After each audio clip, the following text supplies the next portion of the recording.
এই সিনেমাটি নালকে দেখিয়ে শুরু হয় যে ক্লিন্টার নামক একটি গ্রহের কিং এবং সে এই ক্লিন্টার নামক গ্রহটিতে বন্দী হয়ে রয়েছে এবং বলা হয় যে এই গ্রহের যতগুলো প্রাণী রয়েছে প্রত্যেকেই তার সন্তান, যাদেরকে সিম্বোটাস বলা হয়, যারা সকলেই নালের শাসন এবং নিপীড়নের শিকার হয়েছিল।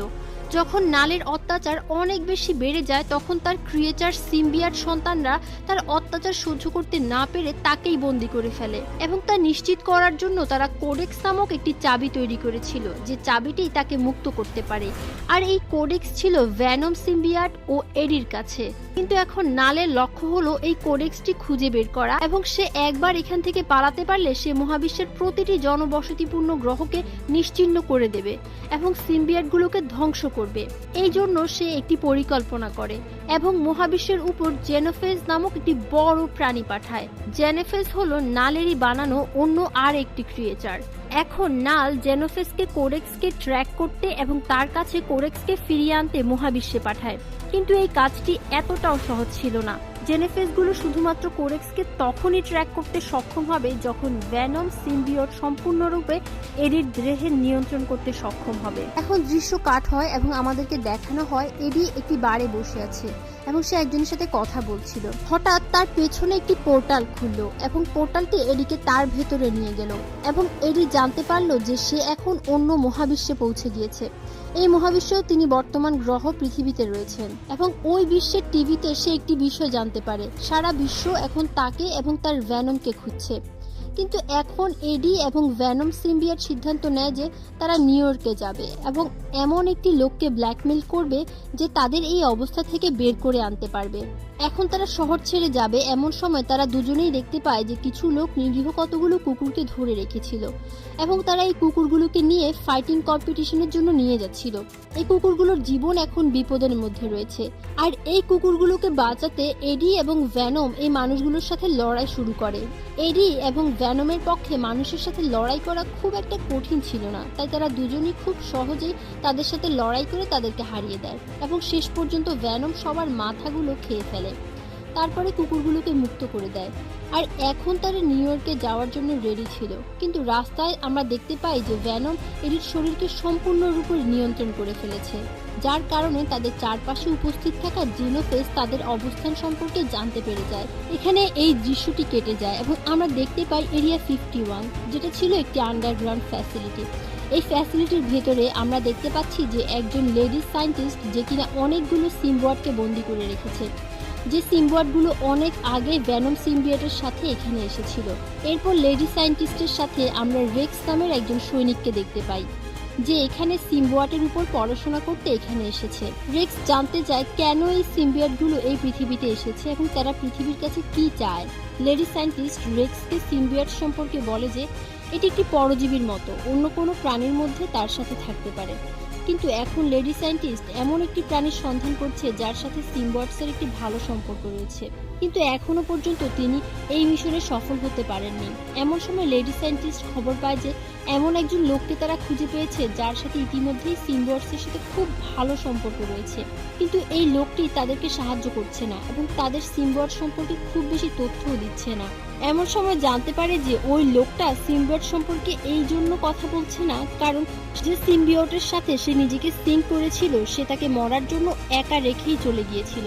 এখন লেডি সায়েন্টিস্ট ওই লোককে সিঙ্ক করার জন্য আরেকটি সিম্বিয়ট দেয় যাতে সে তার সাথে সম্পর্ক তৈরি করতে পারে। লেডি সায়েন্টিস্টকে আরো বলে যে এই সমস্ত সিম্বিয়টগুলো মূলত নাল নামক একটি ক্রিয়েচারের সন্তান এবং নাল কিভাবে তার নিষ্ঠুরতার কারণে এই সমস্ত সিম্বিয়টদেরকে হত্যা করতে চেয়েছিল। কিন্তু এই সমস্ত সিম্বিয়ট একসাথে ফাইট করে এবং নালকে বন্দী করে এবং তারা সেখান থেকে মুক্ত হয়ে যায়। নাল এখন তার কারাগার থেকে নিজেকে মুক্ত করতে চায়, যার জন্য এখন তার কোডেক্স প্রয়োজন।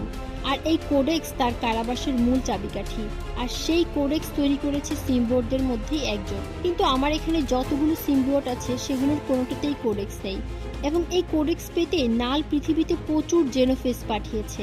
কিন্তু আমরা জানি যে কোডেক্স ভ্যানম সিম্বিয়ট এবং এডির সাথে রয়েছে এখন দৃশ্য পাল্টে আমরা আবার আগের জায়গায় যাই, যেখানে আমরা দেখেছিলাম যে ভ্রমণের সময় ভ্যানম এডির শরীরকে সম্পূর্ণ নিয়ন্ত্রণ করে ফেলেছে, যার কারণে তাদের চারপাশে উপস্থিত থাকা জেনোফেস তাদের অবস্থান সম্পর্কে জানতে পেরে যায়। এবং জেনোফেস যখন কোডেক্স নিতে তাদের পেছনে আসে, তখন আমাদেরকে একটি মজাদার দৃশ্য দেখানো হয়, যেখানে ভ্যানম সিম্বিয়েট এবং এডি জেনোফেসের মুখোমুখি হতে যাচ্ছে এবং তারা বিমানের উপর লড়াই শুরু করে দিয়েছিল। কিন্তু তাদের লড়াই বেশিক্ষণ স্থায়ী হয় না, কারণ লড়াই করার সময় জেনোফেস প্লেনের ইঞ্জিনে আটকে গিয়ে মারা যায়। কিন্তু এখন ভ্যানম এটা জানতে পেরে যায় যে যখন এডির শরীরের উপর তার সম্পূর্ণ নিয়ন্ত্রণ থাকবে, তখন জেনোফেস তাকে ট্র্যাক করতে সক্ষম হবে। তাই এখন সে এডির শরীরকে নিয়ন্ত্রণ করাকে এড়িয়ে চলতে শুরু করে এবং সে নিজেও এডিকে একথা জানিয়ে দিয়েছে। এবং এই বলার সাথে সাথে সে এডিকে প্লেন থেকে ফেলে দেয় এবং তাকে বাঁচানোর জন্য প্যারাশুটের মতো তার উপর গিয়ে উঠতে থাকে। কিন্তু এখন এডি জানতো না যে প্রাণীটি তাকে কেন আক্রমণ করেছিল এবং এটি কি চায়।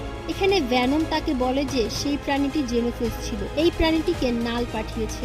আসলে নাল কোডেক্স নিতে চায়, যা তার কারাবাসের চাবিকাঠি। এখন এই কোডেক্সটি আমরা দুজনে মিলে তৈরি করেছি, আমাদের কেউ মারা গেলে এই চাবি ধ্বংস হয়ে যাবে। কিন্তু এখানে এডির মনে নাই যে সে কখন কোডেক্স তৈরি করেছিল। এজন্য এডিকে ভ্যানম তাদের পুরনো গল্প বলে, যেখানে তারা দুজন মিলে কোডেক্স তৈরি করেছিল। কিন্তু এখানে রেক্সের সৈন্যরা তাদেরকে কথা বলতে দেখে ফেলে, অর্থাৎ ওই সৈন্যরা যারা এমন একটি সিম্বিয়েট খুঁজছিল যে নিজের সাথে মানুষের সম্পর্ক তৈরি করতে সক্ষম হয়েছিল আর তার সাথে কথা বলতে পারে। এরপর সৈন্যগুলো তাদের উপর আক্রমণ করে বসে।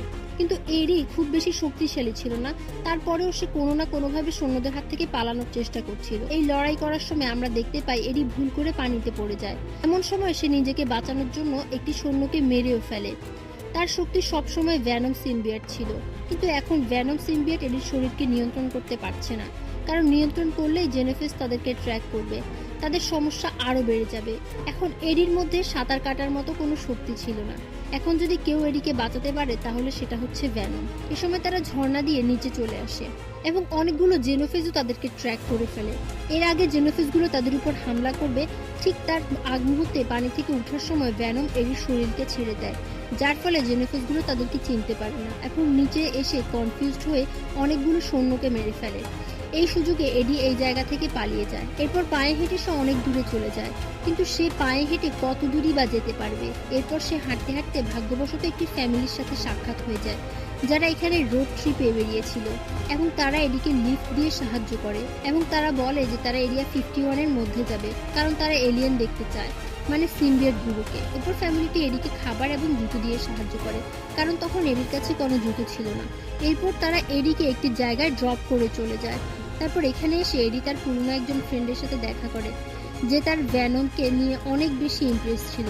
এজন্য ওকে খুশি করার জন্য বলা যায় জোর করে ভ্যানমকে পুরো শরীরটি কন্ট্রোল নিতে হয়, যেটার পরে তারা দুজনে ডান্স করতে থাকে। কিন্তু ভ্যানম যখন এডিকে নিয়ন্ত্রণ করে ফেলে, তখন জেনোফেস তাদেরকে ট্র্যাক করে ফেলে। কিন্তু এর আগে কি জেনোফেস তাদেরকে দেখে ফেলে, ভ্যানম তাদের দেখে এডির শরীরকে ছেড়ে দেয় এবং জেনোফেস এসে আবারও কনফিউজড হয়ে যায়। কিন্তু এরপর দেখা যায় ক্রস স্টেশনের ভিতরে রেক্সের দলের সৈন্যরা এডিকে দেখে ফেলে। তারা এডি এবং ভ্যানমকে আলাদা করে ফেলে এবং তাদেরকে নিয়ে যায়। এরপর যখন এডির ঘুম ভাঙে, তখন সে এরিয়া 51-এর মধ্যে ছিল।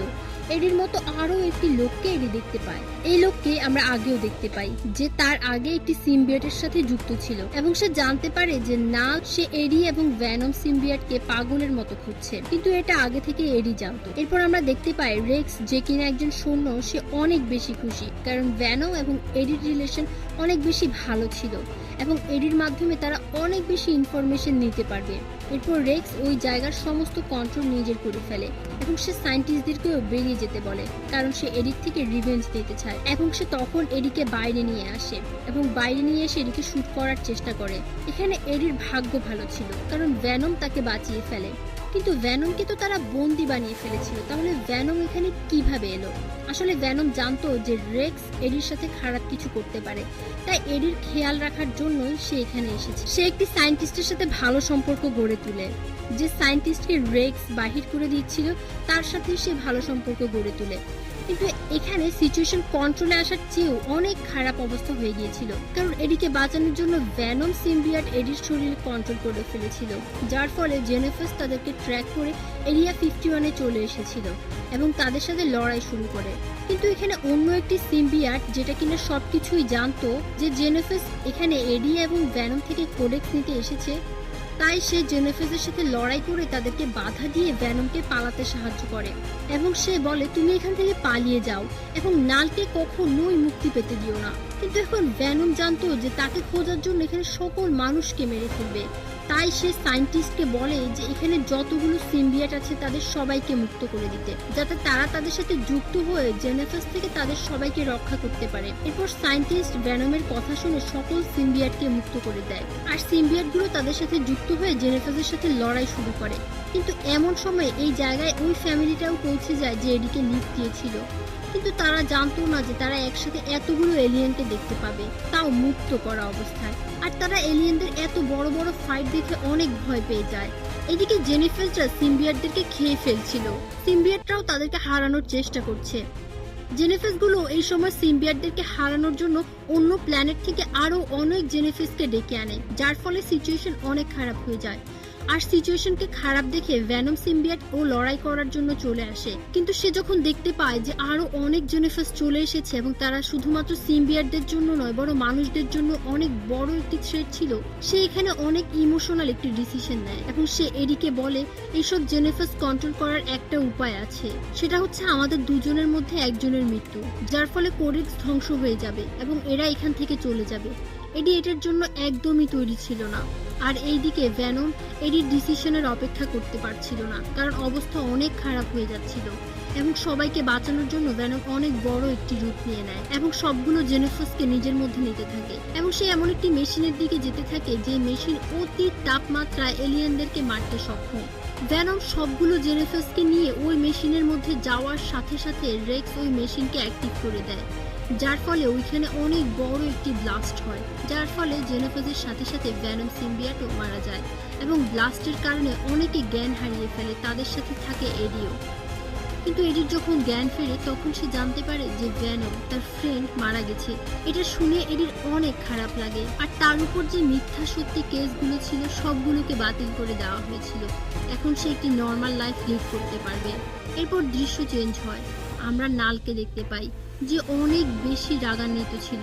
এরপর নাল কি করবে এটা সাসপেন্স রেখে মুভিটি এখানেই শেষ হয়ে যায়। বন্ধুরা, আমাদের চ্যানেলটি একদমই নতুন, তাই ভিডিওটি ভালো লাগলে বেশি করে লাইক এবং কমেন্ট করবেন আর এই চ্যানেলটিতে অবশ্যই সাবস্ক্রাইব করবেন। পাশে থাকার জন্য ধন্যবাদ।